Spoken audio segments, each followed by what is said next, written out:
ఇప్పుడు పెళ్లి చూపులు లాంటి ఒక అందమైన చిత్రాన్ని మనందరికీ అందించి ఇప్పుడు అద్భుతంగా యాక్టర్గా మారిన డైరెక్టర్ యాక్టర్ తరుణ్ భాస్కర్ గారిని వేదిక మీద రాసిందిగా స్వాగతం పలుకుతున్నాను. ఫస్ట్ ఆఫ్ ఆల్ యాక్టర్ అవ్వలేదండి, నేను డైరెక్షనే చేస్తున్నాను. కాకపోతే ఒక అట్లా అనుకోకుండా అట్లేదో అయింది కాబట్టి ట్రై చేస్తున్నాను అంతే. చాలా కష్టమైన థింగ్ అనేసి కూడా అర్థమవుతుంది నాకు. మిఠాయిని చూడగానే I'm extremely proud because Rahul Ramakrishna ఇంకా Darshini I only known them as friends. అందరము we had fun, we were working together.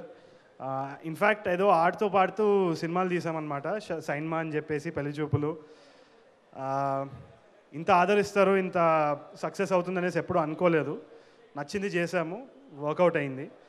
So అదేవిధంగా మిఠాయి కూడా చూస్తున్నప్పుడు నాకు అదే ఫీల్ వస్తుందన్నమాట. ఇప్పుడు ప్రశాంత్ తోటి మాట్లాడినప్పుడు ఆయన అదే అంటున్నారు, we just had fun, we were not thinking of anything, we were just having fun అని చెప్పేసి.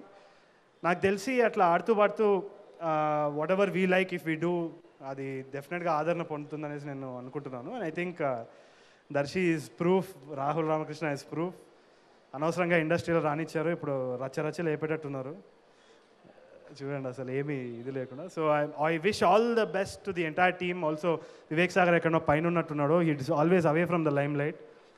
సో ఎక్కడున్నా కానీ all my best wishes to Vivek and all of you who have worked for the film, all my heartful wishes to you. I hope this is a huge success and I hope we all have fun watching it and as much as you had fun making it. Thank you. Thank you Tarun ji, thank you so much. మీరు ఆయనతో book రాయించారు, యాక్టర్ని చేశారు. ఆయన ఎలా చేశారని అడిగితే నా చావు నేను చేస్తా, మీకు ఎందుకు పోనండి. ఆయనకి ఇప్పుడు ఒక కవిత్వం రాసేదానికి కూడా టైం లేదండి. బుక్ అంతా పక్కన పెడితే ఆల్వేస్ బిజీ యాక్టర్ ఆయన. సీరియస్లీ మీరు బిజీగా ఉండాలని కోరుకుంటున్నాం. ఇక మీరు ఇప్పుడు నన్నే ఏడిపిస్తున్నారు, డైరెక్టర్ అయినారు, యాక్టర్ అవుతున్నారు అనేసి. ఆయన త్వరలో డైరెక్టర్ అవ్వబోతున్నాడు, అవునా? ఓ ఇప్పుడే అందిన తాజా వార్త, ఎవరు ఎలా రాసుకున్నా పర్వాలేదు దీన్ని.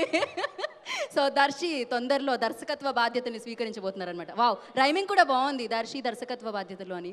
అవును సార్, తరుణ్ సార్ సీరియస్లీ అంటే ఇందాక వేదిక మీదకి వచ్చేటప్పుడు ఒకటి మాట అడుగుదాం అనుకున్నాను. మీరు డైరెక్టర్గా ఉన్నప్పుడు మేము చూసాము, సడన్గా నేను యాక్టర్గా కనిపించినప్పుడు నేను గుర్తుపట్టలేదు. తరుణ్ భాస్కర్ గారు అంటే వెతుకుతున్నాను, మీరు ముందే ఉన్నారు.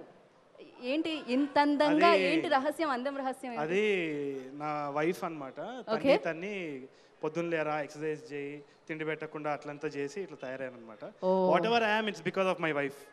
ఇవాళ నాకు తిండి దొరికితే చాలు. ఇప్పుడు మీరు థ్యాంక్ యూ.